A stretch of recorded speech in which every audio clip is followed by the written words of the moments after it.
Hi hello welcome to my channel edutech 360. Friends, ఈ వీడియోలో మనం అస్సాం రైఫిల్స్ నుంచి రిలీజ్ అయినటువంటి నోటిఫికేషన్ డీటెయిల్స్ ఒకసారి చూద్దాం. చూసే ముందు మన ఛానల్ ఫస్ట్ టైం చూస్తున్న వారు ఎవరైనా ఉన్నట్లయితే కనుక ప్లీజ్ సబ్స్క్రైబ్ చేయండి. ఓకే ఫ్రెండ్స్, కంటెంట్లోకి వెళ్ళిపోయినట్లయితే కనుక అస్సాం రైఫిల్స్ అనేది భారతదేశానికి చెందిన పారామిలిటరీ దళం. ఈశాన్య భారతదేశంలో మరియు రాష్ట్రీయ రైఫిల్స్ తరహాలో జమ్మూ అండ్ కాశ్మీర్లో సరిహద్దు భద్రత, తిరుగుబాటును ఎదుర్కోవడం మరియు శాంతి భద్రతల నిర్వహణకు ఇది బాధ్యత వహిస్తుంది. ఓకే ఫ్రెండ్స్, కంటెంట్లోకి వెళ్ళిపోయినట్లయితే కనుక 30 జనవరి 2025 నోటిఫికేషన్ అయితే రిలీజ్ చేయడం జరిగింది. Friends, online application start date వచ్చేసి మనకి 22 ఫిబ్రవరి 2025 నుండి 22 మార్చ్ 2025 మిడ్నైట్ 11:59 వరకు అయితే అందుబాటులో అయితే ఉంటుంది. ఫ్రెండ్స్, ఇది ఆన్లైన్లో అయితే అప్లై చేయవలసి ఉంటుంది. దీనికి సంబంధించినటువంటి టెక్నికల్ మరియు ట్రేడ్స్మెన్ రిక్రూట్మెంట్ ర్యాలీ అనేది మనకి టెంటేటివ్గా 3rd or 4th week off ఏప్రిల్లో అయితే నిర్వహించడం జరుగుతుంది. ఈ నోటిఫికేషన్లో మనకి మొత్తం 2 కేటగిరీకి సంబంధించి నోటిఫికేషన్ అయితే ఇవ్వడం జరిగింది. అది వచ్చేసి ఒకటి గ్రూప్ బి మరియు గ్రూప్ సి పోస్టులకి సంబంధించి నోటిఫికేషన్ ఇవ్వడం జరిగింది. ఫ్రెండ్స్, ఈ రెండు కూడా కలిపి 215 పోస్టులు అయితే ఇవ్వడం జరిగింది. ఫ్రెండ్స్, ఈ నోటిఫికేషన్కి సంబంధించి కంప్లీట్ డీటెయిల్స్ అనేది నేను ఈ వీడియోలో ప్రొవైడ్ చేస్తాను.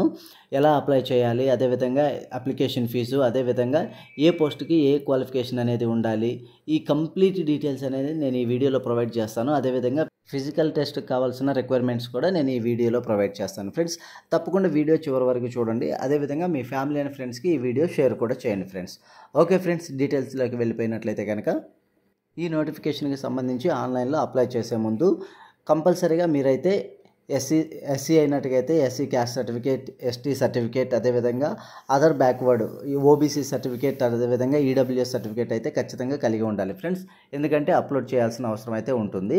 అదేవిధంగా హౌ టు అప్లై, ఎలా అప్లై చేయాలి అనేది ఒకసారి చూసుకున్నట్లయితే కనుక మనకి ఈ అఫీషియల్ వెబ్సైట్లోకి వెళ్ళినట్లయితే కనుక మనకి ఆన్లైన్ అప్లికేషన్ అనే ఆప్షన్ అయితే ఉంటుంది. అక్కడ మీరు అప్లై అయితే చేయవలసి ఉంటుంది. ఫ్రెండ్స్, మీ డీటెయిల్స్ అయితే ఫిల్ చేయవలసి ఉంటుంది. అదేవిధంగా దీనికి మనం ఫీజు అయితే పేమెంట్ చేయాల్సి ఉంటుంది. అది ఎలా చేయాలో ఒకసారి డీటెయిల్స్ చూసుకున్నట్లయితే కనుక మీరు ఎస్బీఐ బ్యాంక్ కౌంటర్స్కి వెళ్ళి మీరు అప్లికేషన్ ఫీజు అయితే పే చేయవచ్చు. అదేవిధంగా ఆన్లైన్లో కూడా మీరు అప్లికేషన్ అనే ఫీజు అయితే పే చేయవచ్చు. ఫ్రెండ్స్, కాకపోతే ఈ అప్లికేషన్ ఫీజు పే చేసినటువంటి చలానా మాత్రం కంపల్సరీ మీ దగ్గర ఉంచుకోవాలి. ఎందుకంటే ఫిజికల్ ఎఫిషియన్సీ టెస్ట్కి వెళ్ళినప్పుడు మీరు ఈ చలానా కూడా సబ్మిట్ చేయవలసి ఉంటుంది.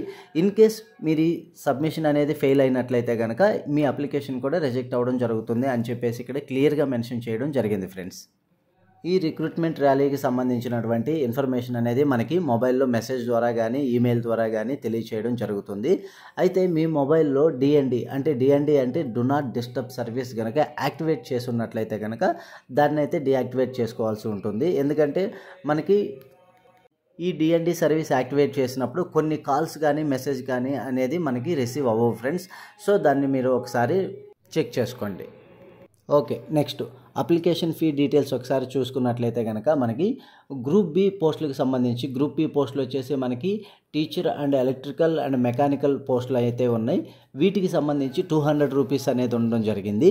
అదేవిధంగా గ్రూప్ సి పోస్టులు చూసుకున్నట్లయితే కనుక ఎక్సెప్ట్ ఈ పైన చెప్పిన ఈ 3 పోస్టులు కాకుండా మిగిలిన పోస్టులన్నీ గ్రూప్ సి కిందకి రావడం జరుగుతుంది.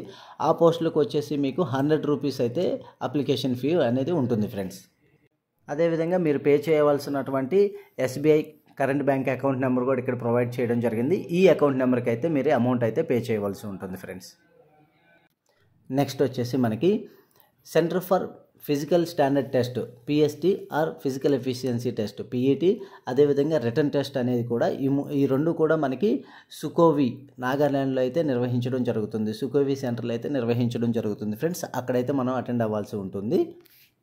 దీనికి సంబంధించిన ఇన్ఫర్మేషన్ తెలుసుకోవడానికి మీరు రెగ్యులర్గా ఇక్కడ ఇచ్చినటువంటి ఈ వెబ్సైట్ అయితే ఫాలో అవ్వాల్సి ఉంటుంది. ఫ్రెండ్స్, అలాగే మనం ఇంతకు ముందే తెలియజేసినట్లుగా క్యాండిడేట్స్ ఎవరైనా కూడా రిలాక్సేషన్ కోసం వారి యొక్క ఎస్సీఐ క్యాండిడేట్ అయినట్టుగైతే caste certificate, SC caste certificate, అదేవిధంగా ఎస్టీ క్యాండిడేట్ అయినట్లయితే కనుక ఎస్టీ క్యాస్ట్ సర్టిఫికేట్ అనేది మీరు ప్రొవైడ్ చేయవలసి ఉంటుంది. ఇక్కడ ఒక మెయిన్ నోట్ ఏంటి అంటే కనుక ఎవరైనా సరే ఫిజికల్లీ హ్యాండిక్యాప్డ్ కేటగిరీకి సంబంధించి ఉన్న వారు ఎవరైనా ఉన్నట్లయితే కనుక వారైతే అప్లై చేసుకోవడానికి అవకాశం అయితే లేదు. ఫ్రెండ్స్, ఈ నోటిఫికేషన్కి సంబంధించి ఒక క్యాండిడేట్ ఒక అప్లికేషన్ మాత్రమే సబ్మిట్ చేయవలసి ఉంటుంది. ఏదర్ గ్రూప్ బి కానీ గ్రూప్ సి కానీ, లేదు 2-3 అప్లికేషన్లు అలా సబ్మిట్ చేసినట్లయితే కనుక డిఫరెంట్ పోస్టులకి అప్లికేషన్ అనేది రిజెక్ట్ అవ్వడం జరుగుతుంది. అదొకసారి చెక్ చేసుకోండి. నెక్స్ట్ ఏజ్ క్రైటీరియా డీటెయిల్స్ ఒకసారి చూసుకున్నట్లయితే కనుక మనకి కట్ ఆఫ్ డేట్ వచ్చేసి ఏజ్కి వచ్చేసి 1 జనవరి 2025 అనేది కట్ ఆఫ్ డేట్ ఇవ్వడం జరిగింది అందరి క్యాండిడేట్స్కి సంబంధించి. ఒక్కొక్క పోస్ట్కి ఒక్కొక్క ఏజ్ లిమిట్ అనేది ఇవ్వడం జరిగింది ఫ్రెండ్స్. అది ఇండివిజువల్గా నేను ఎక్స్ప్లెయిన్ అయితే చేస్తాను. అయితే ఏజ్ రిలాక్సేషన్ చూసుకున్నట్లయితే కనుక ఎస్సీ ఎస్టీ క్యాండిడేట్స్కి 5 ఇయర్స్ ఇవ్వడం జరిగింది, ఓబీసీ క్యాండిడేట్కి 3 ఇయర్స్ ఇవ్వడం జరిగింది. అదేవిధంగా అస్సాం రైఫిల్స్ పర్సన్స్ ఎవరైనా ఉన్నట్లయితే కనుక వారికి అప్ టు 35 ఇయర్స్ వరకు ఏజ్ రిలాక్సేషన్ ఇవ్వడం జరిగింది ఫ్రెండ్స్.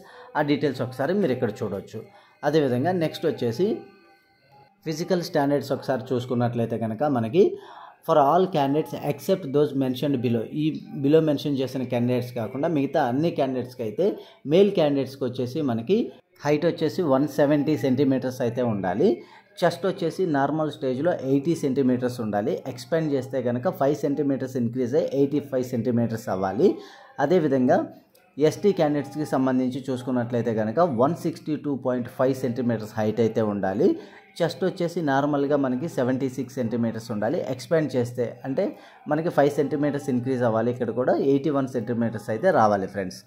ఓకే, నెక్స్ట్ వచ్చేసి ఫార్మసిస్ట్ పోస్టుకి సంబంధించి ఫిజికల్ స్టాండర్డ్స్ ఒకసారి చూసుకున్నట్లయితే కనుక all candidates except those mentioned below, ఈ కింద మెన్షన్ చేసిన కేటగిరీస్ చెందిన వారు తప్ప మిగతా వారందరికీ హైట్ వచ్చేసి మనకి మేల్ క్యాండిడేట్స్కి 170 సెంటీమీటర్స్ అయితే ఉండాలి. ఫీమేల్ క్యాండిడేట్స్ అయితే కనుక 157 సెంటీమీటర్స్ ఉండాలి.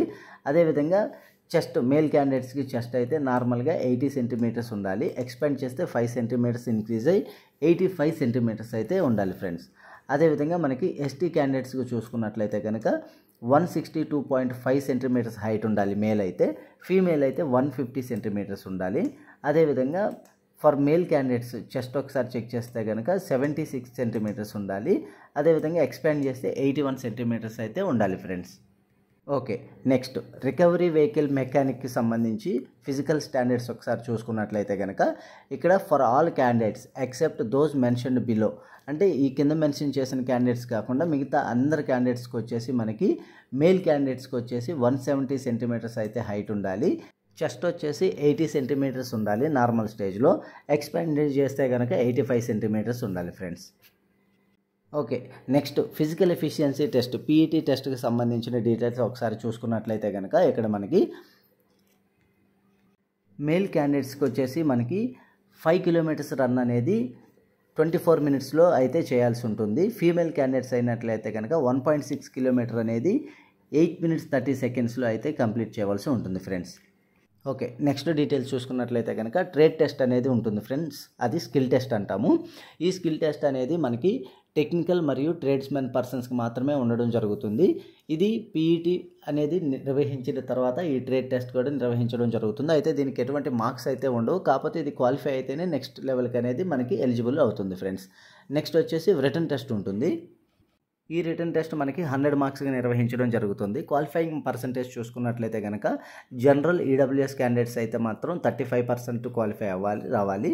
అదేవిధంగా 33% for SC ST OBC candidates. ఎవరైతే పీఈటీ పిఎస్టీ డాక్యుమెంట్ వెరిఫికేషన్ అదేవిధంగా ట్రేడ్ స్కిల్ టెస్ట్ అనేది కంప్లీట్ అవుతుందో వారికి మాత్రమే రిటన్ టెస్ట్ అనేది నిర్వహించడం జరుగుతుంది ఫ్రెండ్స్.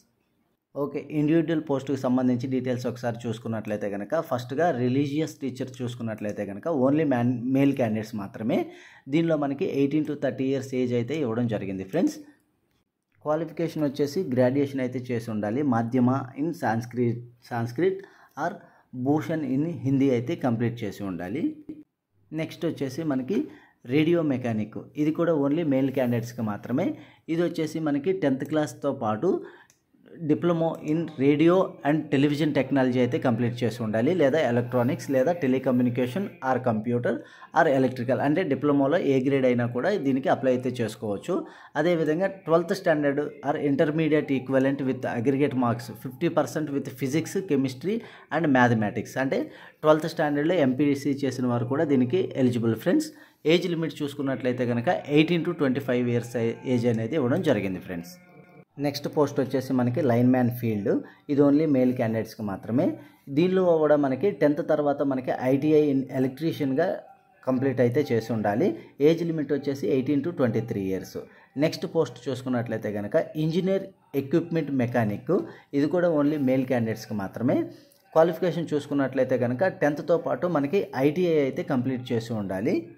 ఐటీఐలో పర్టికులర్గా ఇంజనీర్ ఎక్విప్మెంట్ మెకానిక్ ట్రేడ్ అయితే పూర్తి చేసి ఉండాలి ఫ్రెండ్స్. ఏజ్ లిమిట్ వచ్చేసి 18 to 23 years. నెక్స్ట్ పోస్ట్ చూసుకున్నట్లయితే కనుక ఎలక్ట్రీషియన్ మెకానిక్ వెహికల్, ఇది కూడా ఓన్లీ మేల్ క్యాండిడేట్స్కి మాత్రమే. క్వాలిఫికేషన్ చూసుకున్నట్లయితే కనుక మనకి 10th పాటు ఐటీఐలో మనకి మోటార్ మెకానిక్ ట్రేడ్ అయితే చేసి ఉండాలి. ఏజ్ లిమిట్ వచ్చేసి 18 to 23 years. నెక్స్ట్ పోస్ట్ వచ్చేసి మనకి రికవరీ వెహికల్ మెకానిక్, ఇది కూడా మేల్ క్యాండిడేట్స్కి మాత్రమే. దీనిలో క్వాలిఫికేషన్ చూసుకున్నట్లయితే కనుక 10th పాటు మనకి ఐటీఐ సర్టిఫికేట్ అయితే కలిగి ఉండాలి. Recovery vehicle mechanic or recovery vehicle operator certificate అయితే కలిగి ఉండాలి ఫ్రెండ్స్. ఏజ్ లిమిట్ వచ్చేసి 18 to 25 years. నెక్స్ట్ పోస్ట్ చూసుకున్నట్లయితే కనుక అప్హోల్స్టర్, ఇది కూడా మేల్ క్యాండిడేట్స్కి మాత్రమే. క్వాలిఫికేషన్ చూసుకున్నట్లయితే కనుక మనకి 10th తర్వాత మనకి ఐటీఐలో మనకి అప్హోల్స్టర్ ట్రేడ్ అనేది కంప్లీట్ చేసి ఉండాలి. ఏజ్ వచ్చేసి మనకి 18 to 23 years ఫ్రెండ్స్. నెక్స్ట్ చూసుకున్నట్లయితే కనుక వెహికల్ మెకానిక్ ఫిట్టర్, ఇది కూడా ఓన్లీ మేల్ క్యాండిడేట్స్కి మాత్రమే. క్వాలిఫికేషన్ వచ్చేసి 10th పాటు మనకి డిప్లొమా ఆర్ ఐటీఐ సర్టిఫికేట్ అయితే ఉండాలి. ఏజ్ లిమిట్ వచ్చేసి 18 to 23 years. నెక్స్ట్ వచ్చేసి డ్రాఫ్ట్మెన్, ఇది కూడా ఓన్లీ మేల్ క్యాండిడేట్స్కి మాత్రమే. ఈ పోస్ట్కి సంబంధించి ఎడ్యుకేషనల్ క్వాలిఫికేషన్ చూసుకున్నట్లయితే కనుక 10+2 ఇంటర్ అయితే కంప్లీట్ చేసి ఉండాలి. అదేవిధంగా లేదా 3 years diploma in agricultural assistantship from recognised polytechnic college. దీనికి సంబంధించి ఏజ్ లిమిట్ చూసుకున్నట్లయితే కనుక మనకి 18 to 25 years అయితే ఇవ్వడం జరిగింది ఫ్రెండ్స్. నెక్స్ట్ పోస్ట్ వచ్చేసి మనకి ఎలక్ట్రికల్ అండ్ మెకానికల్, ఇది కూడా ఓన్లీ మేల్ క్యాండిడేట్స్కి మాత్రమే. క్వాలిఫికేషన్ చూసుకున్నట్లయితే కనుక ఏదైనా డిగ్రీ అయితే కంప్లీట్ చేసి ఉండాలి. Electrical and mechanical are civil ఇంజనీరింగ్లో మనకి డిగ్రీ అయితే కంప్లీట్ చేసి ఉండాలి ఫ్రెండ్స్. ఏజ్ లిమిట్ చూసుకున్నట్లయితే కనుక 18 to 30 years. నెక్స్ట్ పోస్ట్ వచ్చేసి మనకి ప్లంబర్, ఇది కూడా ఓన్లీ మేల్ క్యాండిడేట్స్కి మాత్రమే. దీనికి మనకి 10th క్లాస్తో పాటు ఐటీఐ అయితే చేసి ఉండాలి. ప్లంబర్ ట్రేడ్ సర్టిఫికేట్ అయితే కలిగి ఉండాలి ఫ్రెండ్స్. దీనిలో మనకి ఏజ్ లిమిట్ చూసుకున్నట్లయితే కనుక 18 to 23 years ఇవ్వడం జరిగింది. నెక్స్ట్ పోస్ట్ వచ్చేసి ఆపరేషన్ థియేటర్ టెక్నీషియన్, ఇది కూడా ఓన్లీ మేల్ క్యాండిడేట్స్కి మాత్రమే. ఎడ్యుకేషనల్ క్వాలిఫికేషన్ చూసుకున్నట్లయితే కనుక 10+2 pass with diploma in operation theatre technician certificate అయితే కలిగి ఉండాలి. ఏజ్ లిమిట్ చూసుకున్నట్లయితే కనుక 18 to 23 years అయితే ఇవ్వడం జరిగింది friends. Okay, next post details ఒకసారి చూసుకున్నట్లయితే కనుక ఫార్మసిస్ట్ పోస్ట్కి వచ్చేసి male and female both candidates కూడా ఎలిజిబులే. ఎడ్యుకేషనల్ క్వాలిఫికేషన్ చూసుకున్నట్లయితే కనుక inter plus degree or diploma in pharmacy అయితే చేసి ఉండాలి. అదేవిధంగా మనకి 2 years ఇంటర్న్షిప్ ట్రైనింగ్ అయితే చేసి ఉండాలి ఫ్రెండ్స్. ఈ పోస్ట్కి సంబంధించి డి ఫార్మసీ ఆర్ బి ఫార్మసీతో పాటు ఏజ్ లిమిట్ చూసుకున్నట్లయితే కనుక మనకి 20 to 25 years వరకు ఇవ్వడం జరిగింది ఫ్రెండ్స్. నెక్స్ట్ పోస్ట్ చూసుకున్నట్లయితే కనుక ఎక్స్రే అసిస్టెంట్, ఇది ఓన్లీ మేల్ క్యాండిడేట్స్కి మాత్రమే. దీనిలో క్వాలిఫికేషన్ చూసుకున్నట్లయితే కనుక మనకి 10+2తో పాటు డిప్లొమా ఇన్ రేడియాలజీ సర్టిఫికేషన్ అయితే కలిగి ఉండాలి. ఏజ్ లిమిట్ చూసుకున్నట్లయితే కనుక 18 to 23 years ఇవ్వడం జరిగింది ఫ్రెండ్స్. నెక్స్ట్ వచ్చేసి విఎఫ్ఏ వెటర్నరీ ఫీల్డ్ అసిస్టెంట్, ఇది కూడా ఓన్లీ మేల్ క్యాండిడేట్స్కి మాత్రమే. ఇది ఎడ్యుకేషనల్ క్వాలిఫికేషన్ చూసుకున్నట్లయితే కనుక 10+2 with 2 years diploma certificate in veterinary science from recognised university ఉండాలి. ఏజ్ లిమిట్ వచ్చేసి 21 to 23 years. నెక్స్ట్ వచ్చేసి సఫాయి, ఇది ఓన్లీ మేల్ క్యాండిడేట్స్కి మాత్రమే. ఇది 10th క్లాస్తో మాత్రమే ఇవ్వడం జరిగింది ఫ్రెండ్స్. ఏజ్ లిమిట్ వచ్చేసి 18 to 23 years. అలాగే ఈచ్ కేటగిరీ ఈచ్ పోస్ట్కి సంబంధించి వేకెన్సీస్ కూడా ఇవ్వడం జరిగింది. వీడియో అనేది లెంతీ అవుతుంది కాబట్టి నేను ఈ డీటెయిల్స్ అనేది ఇంకొక వీడియోలో చేస్తాను ఫ్రెండ్స్. ఓకే ఫ్రెండ్స్, ఇన్ఫర్మేషన్ నచ్చినట్లయితే మన ఛానల్ లైక్ చేయండి, షేర్ చేయండి, సబ్స్క్రైబ్ చేయండి. Thank you.